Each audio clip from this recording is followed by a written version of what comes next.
За рулем Урала сам министр природных ресурсов Магомед Евлоев оценивает новую технику.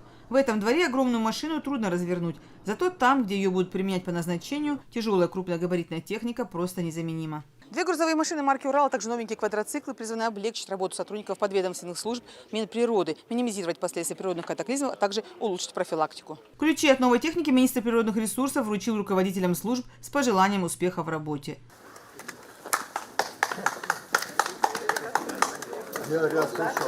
Алихан Горбаков не нарадуется такому подарку. Обещает беречь и ухаживать за манипулятором, чтобы как можно дольше прослужил. Мы очень рады. Надеемся, что мы за ней будем следить, ухаживать. В дальнейшем считаем, что работа наша будет идти лучше. А эти мощные квадроциклы – незаменимый транспорт для лесников. С их помощью сотрудникам лесничества будет легче патрулировать массивы, выявляя места незаконной вырубки, а также охранять леса от пожаров. Очень хорошая техника, это вездеходы, квадроциклы. Проходимость очень хорошая. Нам как раз не хватало такой техники.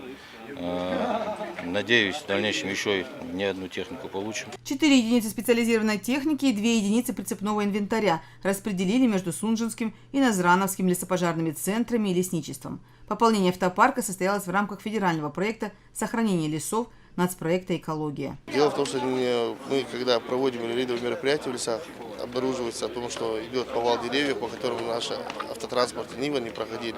А данный автотранспорт имеет высокую проходимость и может объезжать как небольшие повалы деревьев, так и труднодоступные горные места. В прошлом году по линии Минприроды и Рослесхоза страны в республику поступило 18 единиц новой техники. Транспорт, ключи от которого раздали сегодня, пополнит автопарк лесопожарных служб региона. Мадина Джанхотова, Малса Гагиев, Наиб Сычоев, Вести Ингушетия.